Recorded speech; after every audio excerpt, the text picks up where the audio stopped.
Hello दोस्तों।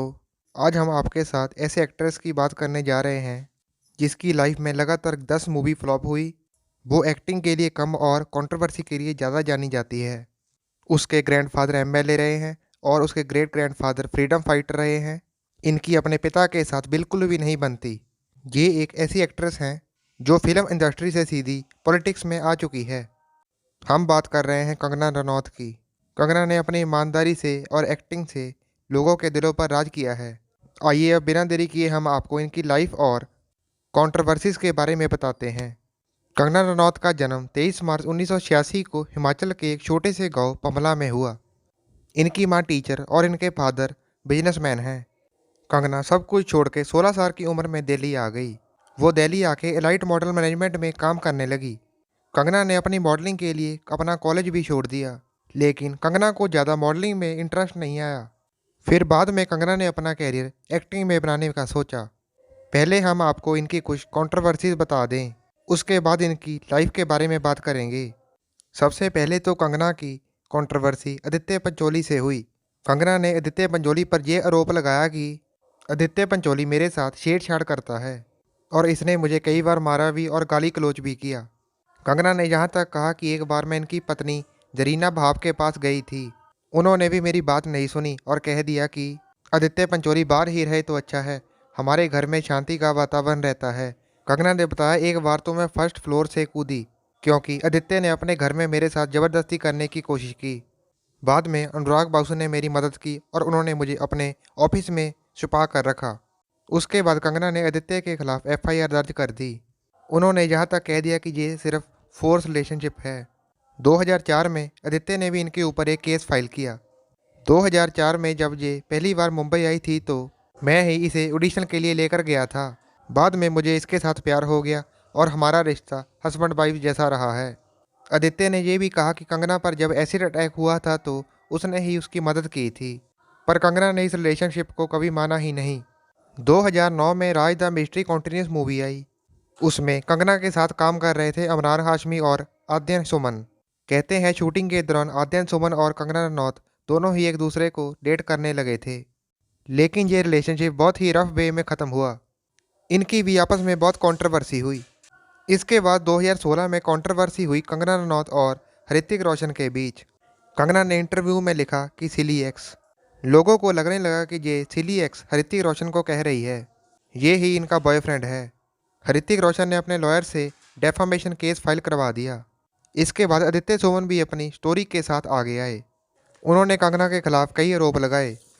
आदित्य सुमन ने कहा कि कंगना मुझे मेंटली और फिजिकली बहुत तंग करती थी। एक बार तो इसने पार्टी में मुझे थप्पड़ भी मार दिया था। आदित्य सुमन के फादर शेखर सुमन ने अपनी इंटरव्यू में बताया कि मेरा बेटा जब से कंगना रनौत के साथ घूमने लगा था तो उसको कोकीन लेना और ड्रिंकिंग और स्मोकिंग की आदत होने लग गई थी। शेखर सुमन ने यह भी बताया कि कंगना एस्ट्रोलॉजी में काफ़ी थी। उसने अपने घर पर काले पर्दे लगाए हुए थे और वो ब्लैक मैजिक भी करती थी।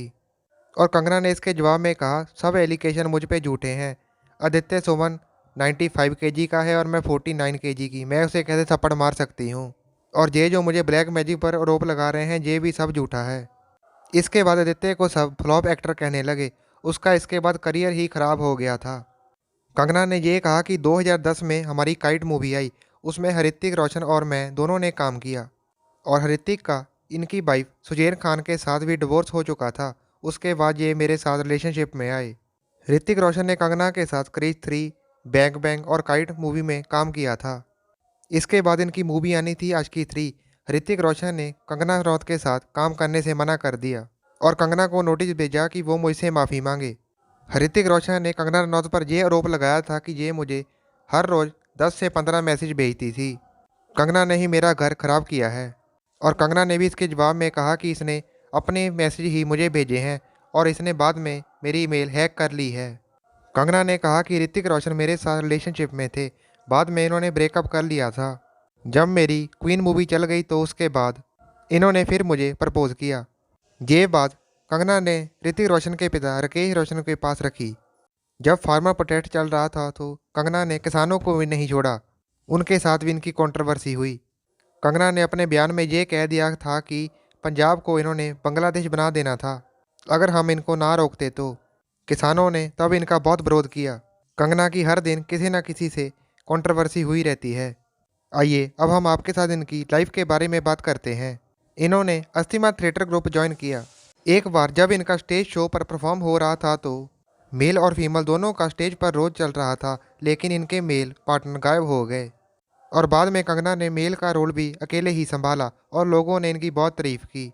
उसके कुछ टाइम बाद ही कंगना मुंबई आ गई। उन्होंने ड्रामा स्कूल ज्वाइन किया, उससे इन्होंने एक्टिंग सीखी। वहाँ पर ही कंगना का स्ट्रगल टाइम शुरू हो गया। कंगना के पास खाने खाने के लिए भी पैसे नहीं थे। कंगना ने ब्रेड और अचार खाकर अपना टाइम पास किया है। कंगना की ज़्यादा अपने पिता के साथ बनती नहीं थी और उन्होंने अपने पिता से भी पैसे नहीं लिए। एक दिन अचानक इनकी किस्मत जागी जब कास्टिंग एजेंट इनको महेश भट्ट के पास लेकर गए। महेश भट्ट ने इनको गैंगस्टर मूवी के लिए साइन कर लिया। 19 साल की उम्र में इन्होंने बॉलीवुड में डेब्यू किया और इनकी मूवी सुपर हिट रही। बाद में इनको बेस्ट फीमेल अवार्ड भी मिला। अब ये लोगों की नज़रों में आ गई थी। 2006 में इनकी मूवी आई वो लम्हे, 2007 में I life in a metro, 2008 में आई फैशन। ये सब महेश भट्ट की ही मूवी थी। कंगना बॉलीवुड में तो आ गई थी लेकिन सुपरहिट फैक्टर अभी तक जुड़ा नहीं था। 2011 में इनकी मूवी आई तनु बैट्स मनु। उसमें इन्होंने रोमांटिक रोल किया और कंगना रनौत किसी भी रोल को करने में सक्षम हो गई थी। 2013 में इनकी मूवी आई क्वीन और वहाँ पर इन्होंने डायलॉग खुद लिखे हुए थे और मूवी वहाँ भी सुपरहिट रही। 2014 में फिर मूवी आई तनु बैट्स मनु रिटर्न्स। उसमें भी इन्होंने अपना बहुत नाम कमाया। कंगना ने अकेले नहीं अपने मेहनत के दम पर बॉलीवुड में राज किया है। अब लाखों लोग उनके फैन हैं। ये थी कंगना रनौत की लाइफ और उनके कंट्रोवर्सी के किस्से। अगर आप कंगना के फ़ैन हैं तो वीडियो को लाइक और शेयर ज़रूर करें। और अगर आप ऐसे ही अच्छी अच्छी वीडियो चाहते हैं तो प्लीज़ मेरा चैनल लाइक करें, सब्सक्राइब करें और ज़्यादा से ज़्यादा अपने दोस्तों को शेयर करें। आपका बहुत बहुत धन्यवाद।